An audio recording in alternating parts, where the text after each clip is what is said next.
சிவா, நான் உன்னதான் லவ் பண்றேன். வெக்கத்தை விட்டு சொல்றேன், ஐ லவ் யூ சிவா. அது என்னால முடியாது. நான் சோனாவெல்லாம் அலோவ் பண்ணிக்கிட்டு இருக்கேன். அந்த சோனா உன்னை விட்டுட்டு இன்னொருத்தரோட போயிட்டா, நீ ஏன் இன்னொருத்தையோட போக கூடாது? அது ஏன் நானா இருக்க கூடாது? லாஜிக்கலா பார்த்தா கரெக்ட் தானே? லாஜிக்கலா பார்த்தா அது கரெக்ட் தான்.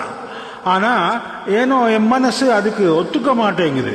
என்னைக்காவது ஒரு நாள் அவளை பார்த்து என்னோட காதல் எவ்வளவு புனிதமானது பார் அப்படின்னு சொல்லி காட்டுவேன். அதனால உனக்கு என்ன யூஸ்? உன்னை லவ் பண்ணிட்டு இருக்க எனக்கு என்ன யூஸ்? இத பாரு, சோனா ஒரு கெட்ட கனவை நினைச்சு மறந்துரு. முடியாது பிரியா. இந்த கைகள் இன்னொரு பொண்ணை கட்டி பிடிக்காது. இந்த லிப்ஸ் இன்னொரு பொண்ணை கிஸ் பண்ணாது. அதான்டா அவளை விடமாட்டேன் அடப்பிடிக்கிற பாத்தியா? அதான்டா உன்னை விடக்கூடாதுன்னு சொல்லி என்னை அடப்பிடிக்க வைக்குது. சரி விட்டுரு. நீ எப்படி அவளையும் நினைச்சிட்டு இருக்கியோ அதே மாதிரி நானும் உன்னையும் நினைச்சிட்டு இருந்துறேன். ஐயோ, தப்பா ஒர்க் அவுட் ஆயிடுச்சே. இல்ல பிரியா, உன்னை என் மனசுல ஏத்துக்கிறத பத்தி எனக்கு எந்த வித ஆட்சேபனையும் இல்ல. அப்புறம் என்ன? ஆனா என் இதயம் என்கிட்ட இல்லையே.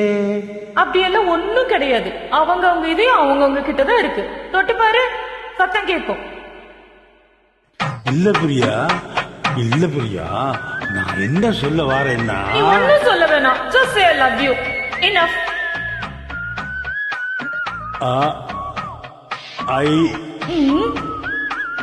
love. Come on.